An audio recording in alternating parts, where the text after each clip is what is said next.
Welcome to this lecture. Today we are going to deal with these topics little quickly but in detailed approach. My name is Gunjan Subedi and as always I'll be guiding you in this topic with practical explanation and examples when necessary. Before starting, let me kindly remind you to subscribe to my Lean University, which is my initiative to deliver free and quality professional education to your screen. In this lecture, we are going to study about performing the Z test, also called G test. Here, we have a mean weight of tablets in milligram. The average weight of the tablet is 500 mg.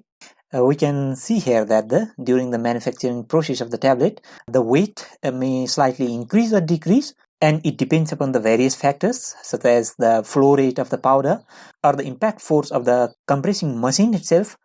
In this simulated case, I have taken 200 samples of the tablets manufactured.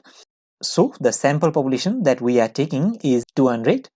Now, with the Z test, we want to find out whether the mean weight of the tablet is 500 mg or not. Suppose the standard deviation is 2.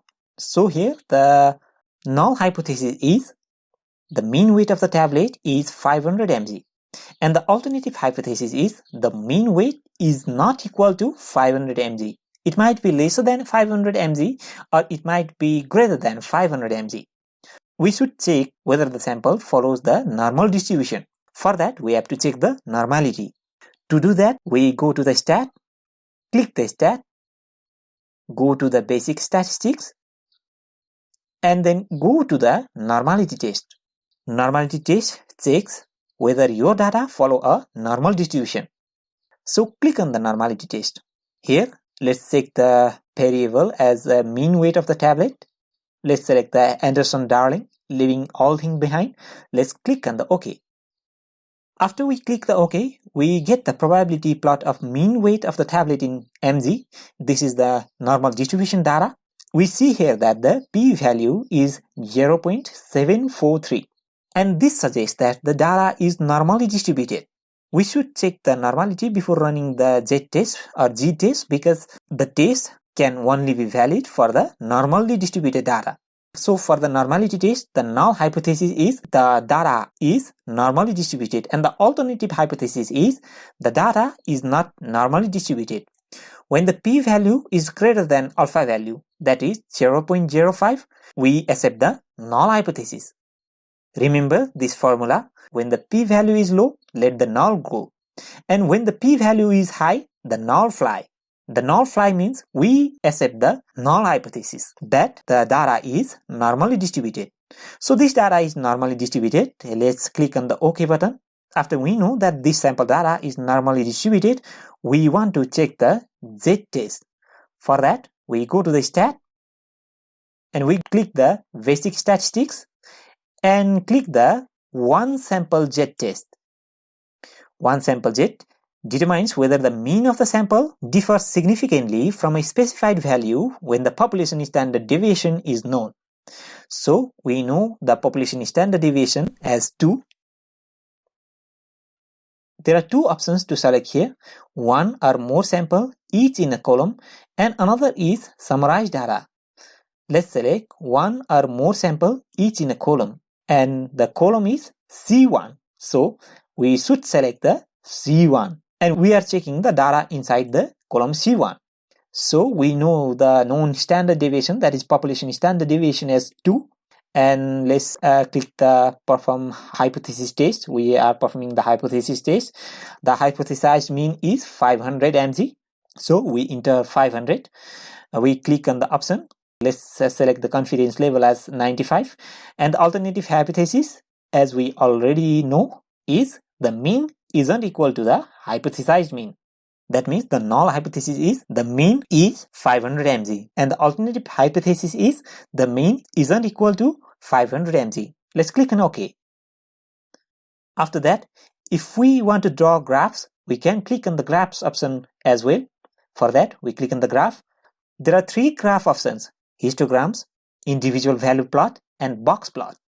For this lecture only, we are good to go with only the Z test. So let's not select any of these and just click on the OK. And after that, we click on the OK. After we click OK, the following result is generated.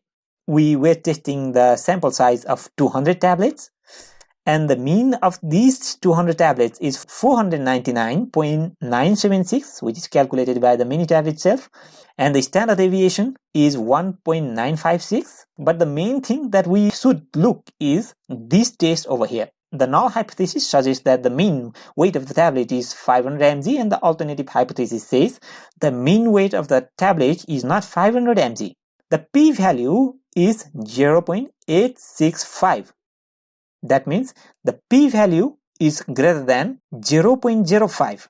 When the p-value is greater than 0.05, we have to accept the null hypothesis because 0.865 is far greater than 0.05. So we accept the null hypothesis that the mean weight of the tablet is 500 mg. Now let's perform the z-test another way. For that, we can select the last dialog box, which we can do by selecting this option, Edit Last Dialog. We click on the Edit Last Dialog.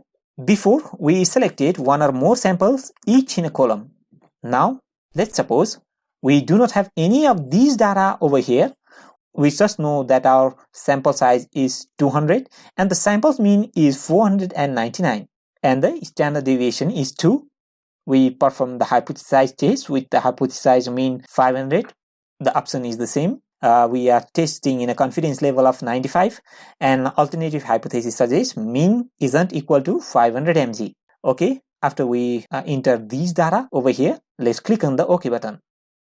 In this case, we had selected the number of tablets as 200, but here the mean was 499 mg. So what we see here is the p-value is 0.00. That means p-value is lesser than 0.05, which means we have to accept the alternative hypothesis that mu isn't equal to, or the mean weight of the tablet isn't equal to 500 mg. So we accept the alternative hypothesis in this case, which suggests that the mean weight of the tablet is not equal to 500 mg. Before ending this lecture, let me remind you to join my Lean University's premium membership and enjoy a total free access for limited time inside my Lean University's online library and get tons of free courses, free books and lecture topics on project management, Lean and Six Sigma, operations and supply chain, productive and preventive maintenance, quality maintenance, data science, industry and sales management, Agile and Scrum, Kaizen or continuous improvement, and much more totally free. No strings attached. As we have limited seats, only the early subscribers will be given open access inside the premium membership, and remember, it's totally free. Please subscribe and share the video if you share the common belief that professional education should be accessible to all.